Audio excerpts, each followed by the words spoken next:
Bem-vindo para mais um encontro com a palavra. Esse é um estudo de toda a Bíblia. Já chegamos aos livros poéticos e o segundo deles, escrito por Salomão, é chamado de o livro de Eclesiastes, que significa o pregador. Na verdade, o livro inteiro é um sermão, daí o seu nome. Salomão pregou esse sermão para os jovens de Israel quando já era velho. Você se lembra que no Salmo 127, Salomão disse que é possível que nos preocupemos em vão? Você lembra? Que é possível que alguém trabalhe muito e à toa? E que é possível construir em vão e ainda construir coisas que não valem a pena? Coisas erradas? Essa foi a essência do sermão de Salomão chamado Salmo 127. Nesse salmo, Salomão faz uma reflexão sobre a sua vida. Ele achou que tinha se preocupado com coisas que não valeram a pena, que tinha trabalhado muito à toa e que tinha construído coisas erradas.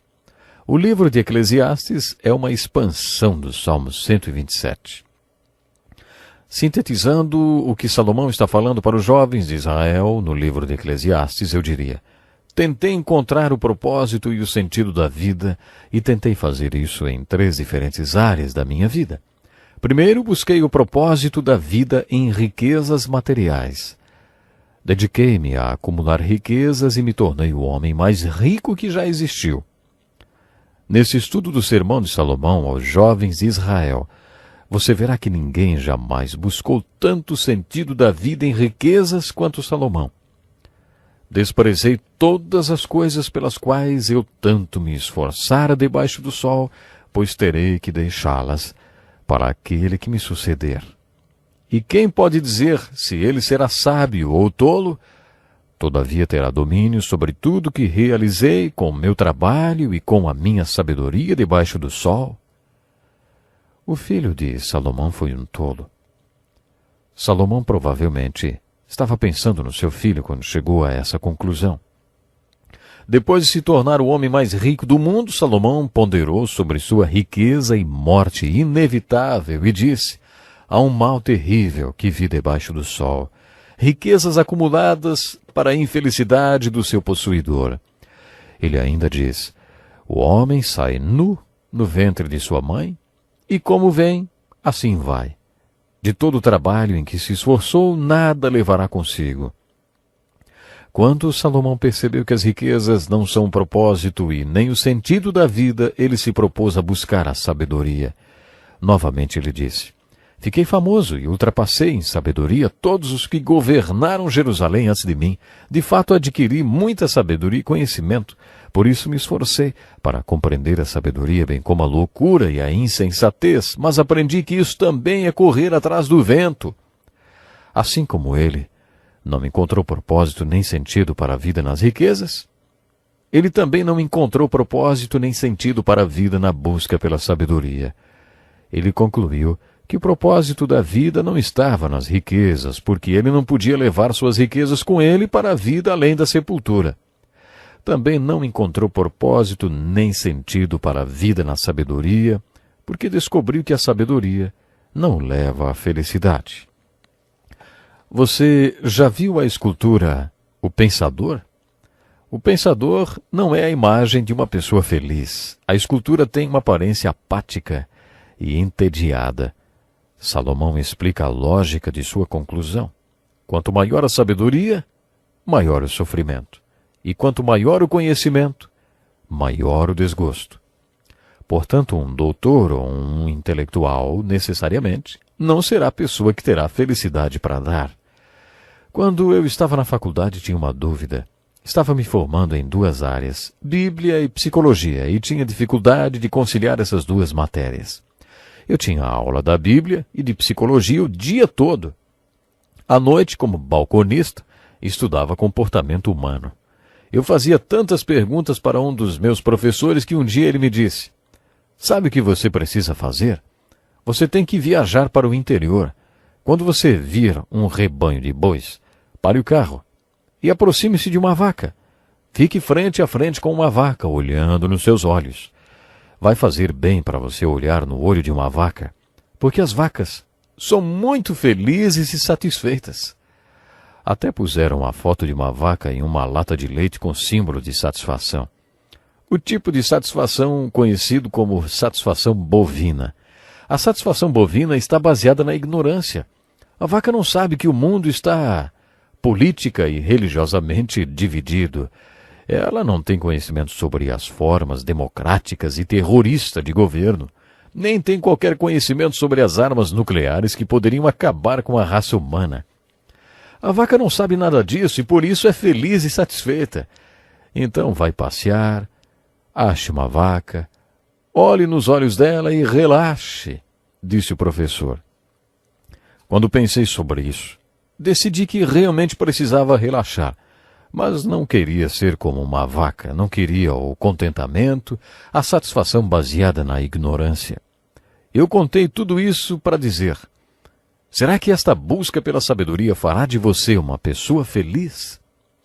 Anos atrás conheci um oficial militar no alto escalão que estava representando seu país na OTAN em uma conferência sobre a corrida armamentista entre a Rússia e os Estados Unidos durante aqueles famosos anos da Guerra Fria.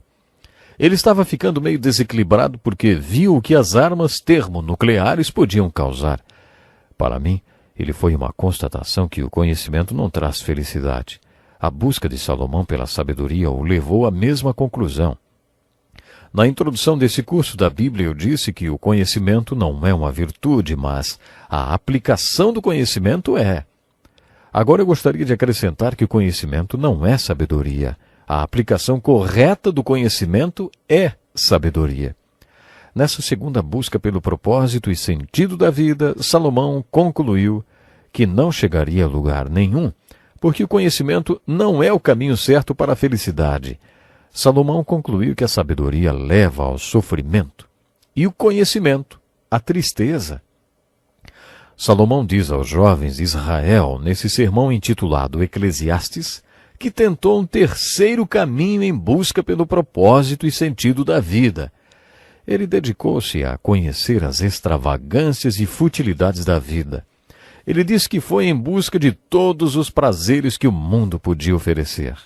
Eu disse a mim mesmo: venha, experimente a alegria, descubra as coisas boas da vida. Às vezes olho para as pessoas ricas e vejo as coisas que elas têm graças ao dinheiro. Aí penso que se eu tivesse aquele dinheiro todo, mostraria para elas o que fazer com ele. Já pensei comigo mesmo, é uma pena que elas tenham tanto dinheiro e não saibam como se divertir com ele. Elas não sabem aproveitar o que têm. Eu saberia o que fazer com todo aquele dinheiro. Salomão diz que teve dinheiro e soube aproveitá-lo. Decidi entregar-me ao vinho e à extravagância, mantendo, porém, a mente orientada pela sabedoria. Não me neguei nada com os meus olhos, aquilo que meus olhos desejaram. Que declaração, hein? Ninguém nunca buscou o divertimento e autogratificação como Salomão. No entanto, Salomão diz que enquanto ele se entregava à diversão, ele se perguntou para que adiantava aquilo tudo e o que ele realmente estava conseguindo. Eu sempre achei interessante que os irmãos de John Kennedy, Jack e Bob Kennedy, tenham recebido $1 milhão quando completaram 21 anos, sem imposto e com investidores à disposição para fazerem aplicações financeiras. Eles não tiveram que trabalhar para conseguir aquele dinheiro. Eles não precisavam mais trabalhar se não quisessem. Acho que pessoas como os irmãos Kennedy, que usufruíram de tanta riqueza, poderiam dar esse testemunho sobre onde encontrar o propósito e o sentido da vida. Não nascemos para nos divertir. Não nascemos para correr atrás do prazer noite após noite. Quando Salomão entregou-se a descobrir os prazeres da vida, ele descobriu que tinha lá no seu interior uma necessidade de encontrar o propósito e o sentido da vida. Ele sabia que estava nessa terra para um propósito e que as festas não eram o propósito para o qual Deus o tinha colocado aqui. Foi isso que concluiu depois de procurar o propósito e sentido da vida no circuito dos playboys. Quando Salomão chega ao final desse sermão para os jovens de Israel, sua conclusão estava baseada nessas 3 áreas: riqueza, sabedoria e prazeres. Ele concluiu o seguinte: tema a Deus e obedeça aos seus mandamentos, porque isso é o essencial para o homem. pois Deus trará a julgamento tudo que foi feito, inclusive tudo que está escondido, seja bom, seja mal. Temer a Deus significa crer em Deus e obedecer aos seus mandamentos. Isso significa obedecer à palavra de Deus. A lógica por trás da conclusão de Salomão no original em hebraico é: porque isso fará de você um homem completo. Crer em Deus e obedecer à palavra dele tornará você o homem completo que Deus planejou que você seja. Aí que você encontrará o propósito e o sentido para a vida. Aí que você encontrará a realização como ser humano. Segundo Salomão, o homem obediente e temente é a glória de Deus. Essa foi sua mensagem para os jovens de Israel. Outro motivo para essa conclusão de Salomão é que haverá um julgamento. Salomão tem muito a dizer no livro de Eclesiastes sobre as injustiças da vida. Diante dessas grandes injustiças, Salomão conclui simplesmente que um dia haverá julgamento. Esse julgamento futuro é parte importante da lógica de Salomão para encontrar o propósito e sentido da vida que só são encontrados quando cremos em Deus e obedecemos a sua palavra. Essa é a essência do sermão de Salomão dado aos jovens de Israel. Quando você lê o livro de Eclesiastes, você descobre um sistema duplo de verdade. Em certos momentos, Salomão duvida, em outros ele questiona. Em certos momentos, Salomão desafia tudo. Em outros, ele sequer está recebendo revelação de Deus. É por isso que o livro de Eclesiastes é o livro preferido de muitos céticos e descrentes. Muitos desses céticos e descrentes adoram o livro de Eclesiastes, porque nele Deus permitiu que Salomão expressasse todas as dúvidas que tinha. Salomão foi um homem brilhante e questionou e duvidou muito. Salomão tornou-se muito pessimista, quase a ponto de ser filosoficamente derrotado. Quando Salomão busca a revelação e Deus lhe dá, ele transmite lindas joias de sabedoria. Algumas dessas joias do livro de Eclesiastes são ainda mais preciosas que as do livro de Provérbios. Vamos ficar por aqui hoje. Deus lhe abençoe.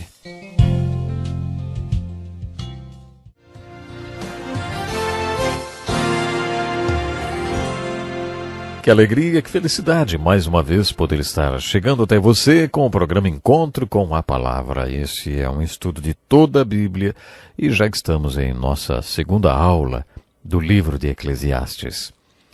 No último programa vimos algumas declarações que Salomão fez no livro de Eclesiastes, questionando e duvidando de Deus. Ao mesmo tempo, vimos que ele duvida de Deus e também faz profundas e inspiradas declarações, joias de sabedoria, como são seus provérbios.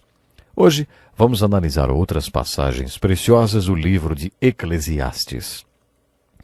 No capítulo 3 encontramos um bonito texto que diz que Deus tem um tempo para tudo.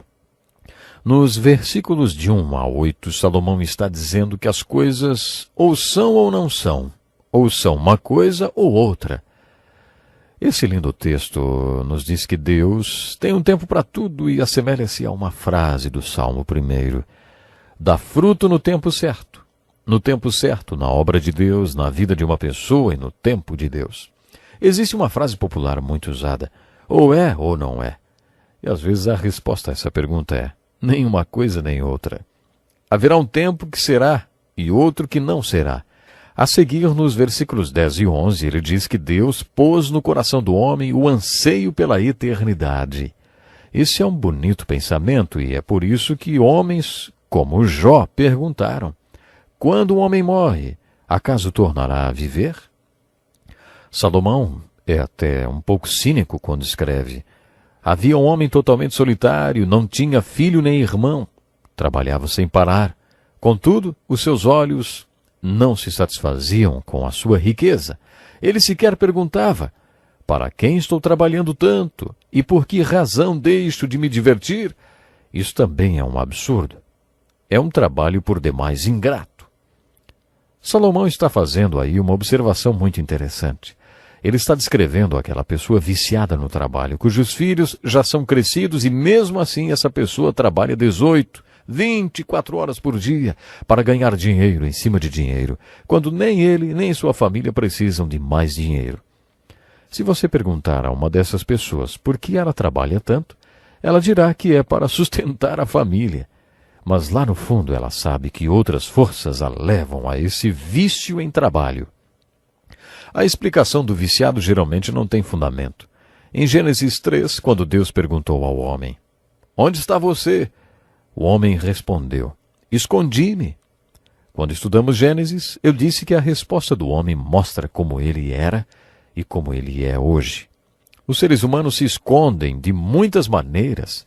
Comem muito, dormem demais, divertem-se e trabalham muito. Trabalhar demais pode ser uma forma de se esconder de Deus. Creio que é disso que Salomão está falando nesse texto. No capítulo 4, Salomão também traz uma bonita visão do casamento. É melhor ter companhia do que estar sozinho, porque maior é a recompensa do trabalho de duas pessoas. Se um cair, o amigo pode ajudá-lo a levantar-se. Mas pobre do homem que cai, e não tem quem o ajude a levantar-se. E se dois dormirem juntos, vão manter-se aquecidos. Como, porém, manter-se aquecido sozinho? Um homem sozinho pode ser vencido, mas dois conseguem defender-se. Um cordão de 3 dobras não se rompem com facilidade. É claro que Salomão está pensando no casamento.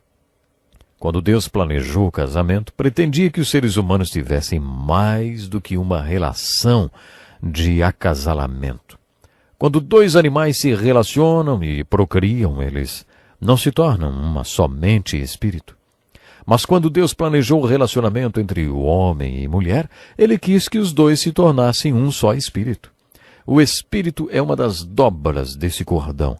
Deus também planejou que o homem e a mulher tenham uma só mente e que se comuniquem e sejam emocional e intelectualmente ligados. A terceira dobra desse cordão é a união física, como expressão desses laços mais profundos da mente e do espírito. O seu casamento será como um cordão de 3 dobras, quando tiver a ligação espiritual e intelectual, e como expressão das 2 primeiras, a ligação física. Quando a ligação física se quebra devido a doenças ou idade, você ainda tem a ligação espiritual e intelectual, que são os 2/3 mais importantes do casamento. O problema com os casamentos de hoje é que eles são só físicos.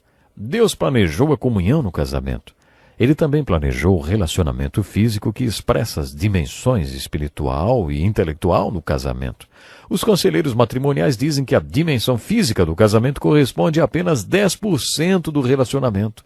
Mas quando há problemas na área física, o sexo pode significar 90% do problema.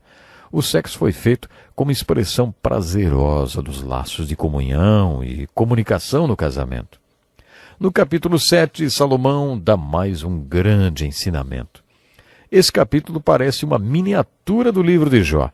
É melhor ir a uma casa onde há luto do que a uma casa em festa, pois a morte é o destino de todos. Os vivos devem se lembrar disso.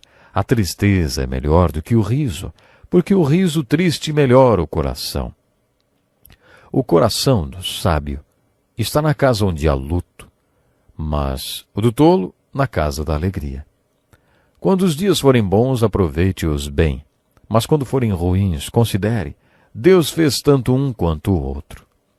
Nesse trecho, Salomão está nos dizendo uma coisa que todo pastor já sabe.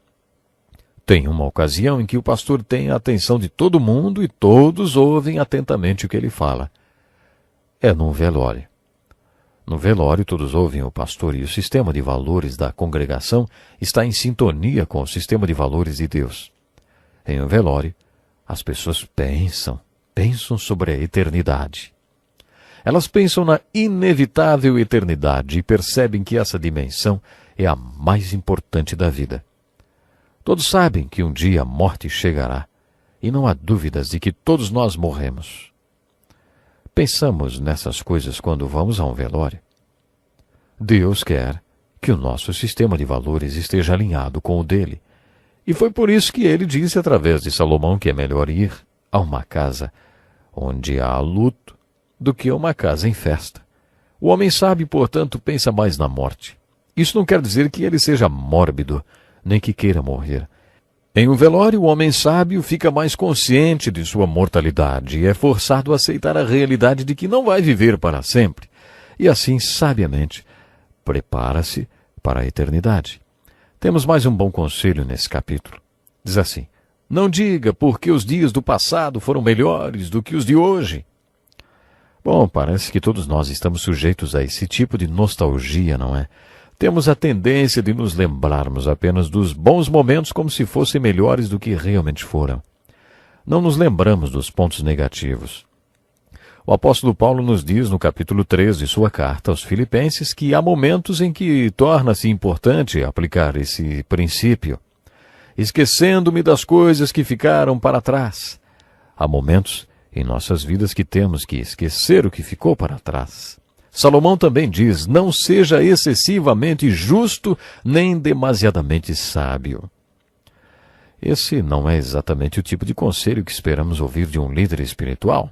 Salomão está nos alertando quanto ao perigo de nos tornarmos fariseus. Se você chegar ao ponto de se achar muito correto, provavelmente subestimará os outros. Se você passar para os seus filhos uma imagem de perfeição, se tornará um exemplo irreal e inatingível para eles. Por isso, não assuma a posição de muito correto, porque, segundo Salomão, não há um só justo na terra, ninguém que pratique o bem e nunca peque.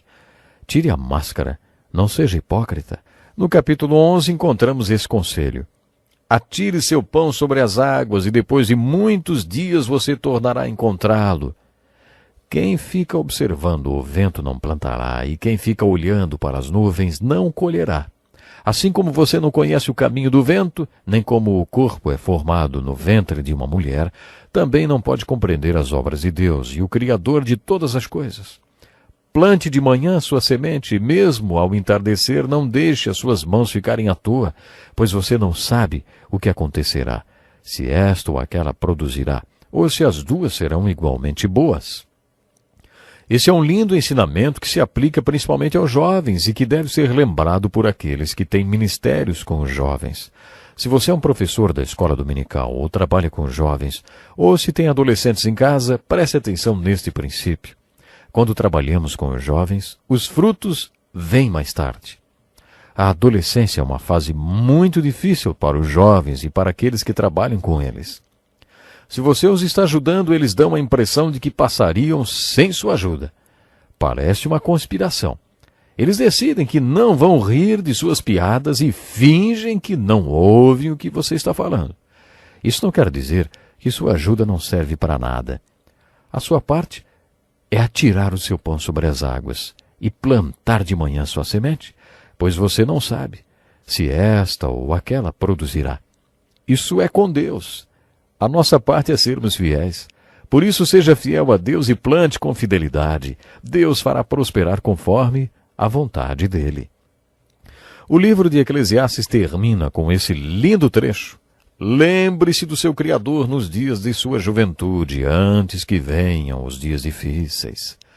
Essa é a mensagem básica do sermão de Salomão aos jovens de Israel.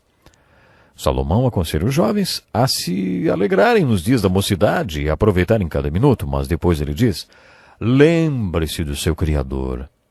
Segue-se uma linda poesia inspirada que descreve a velhice, quando todo o corpo enfraquece. Salomão aconselha: lembre-se do teu Criador antes que os dias difíceis se aproximem, quando os guardas da casa tremerem, referindo-se aos braços e às mãos, os homens fortes caminharem encurvados, aquele se refere às pernas. Quando pararem os moedores, isso seriam os dentes.